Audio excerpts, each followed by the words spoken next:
We have a little bit of a small crowd here today, but my name is Pam Peck-Citron, and I'm the CEO of Pendo Systems. And what Pendo Systems provides is a legacy-based replacement for global investment accounting. And my slide just blew up on me. Hold on one second. Is she gonna let me restart?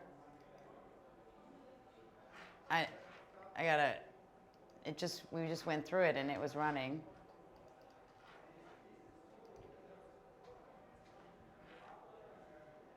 There we go. There we go. So sorry.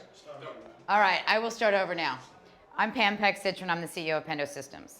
And what Pendo System has is innovation to probably one of the oldest problems that exists on Wall Street, which is the post-trade investment accounting and record keeping.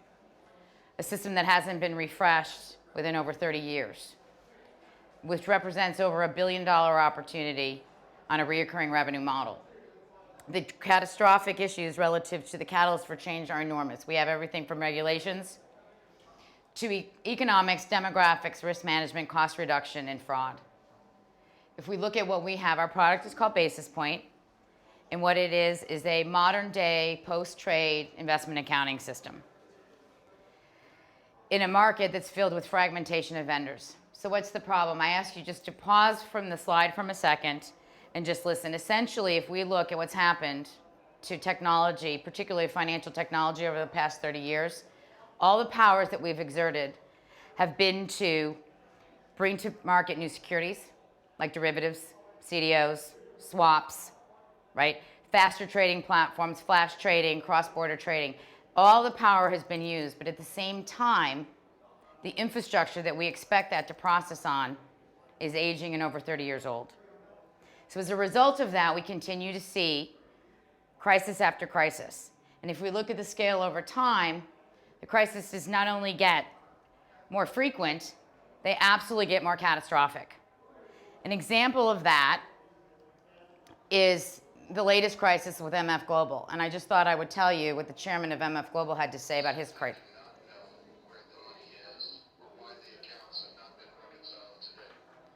I'll replay that because I think there was a little noise in the background.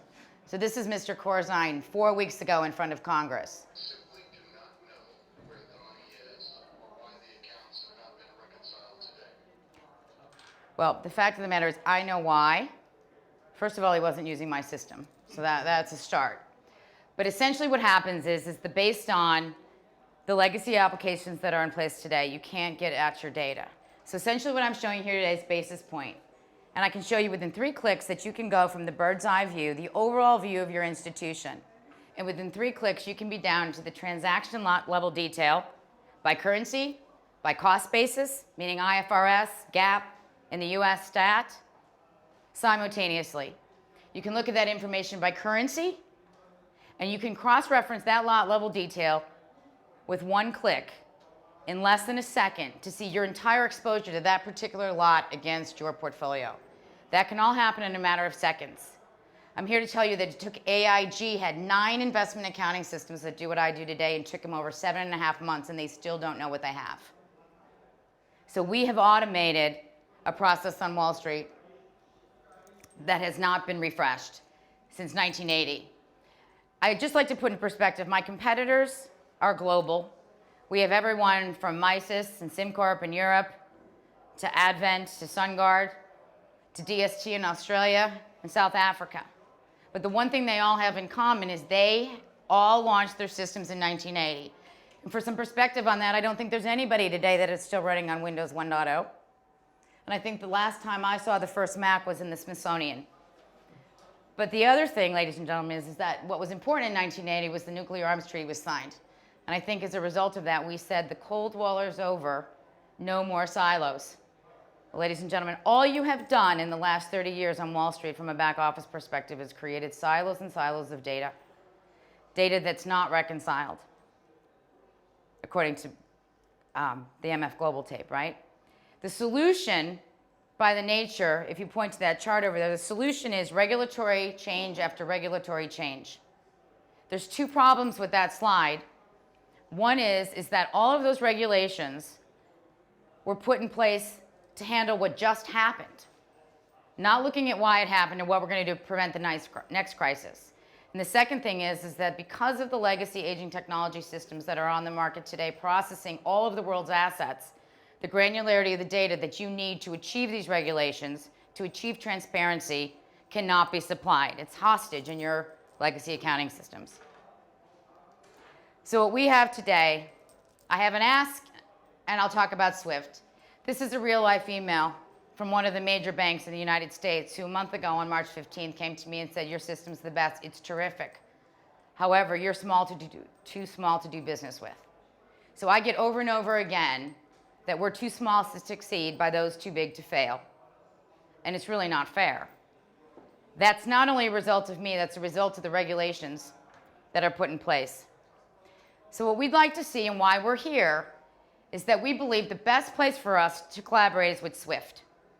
And if you look at what SWIFT has done, they've commoditized redundant functions that every financial institution in the world needs to use, from clearing to settlement to payments. But ladies and gentlemen, the investment accounting is the next thing that needs to change.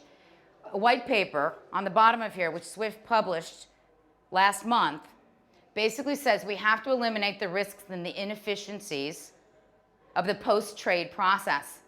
That's investment accounting. The G20 on a global basis is charged, working in conjunction with all of this, to say fair market value on an international standard needs to happen. It cannot happen unless we look at the replacement of our investment accounting systems to adhere to transparency. I have a 2-year head start on anyone that could catch up to us today. A living example, we signed a contract 2 weeks ago with a multinational firm. They came to me with one problem. They had a client that needed something. After their due diligence, they not only bought a license for that client, they bought a license for the entire country of Canada. So we believe with SWIFT, the collaboration of the SWIFT network, that we can bring transparency that's long overdue to the financial services market. Thank you.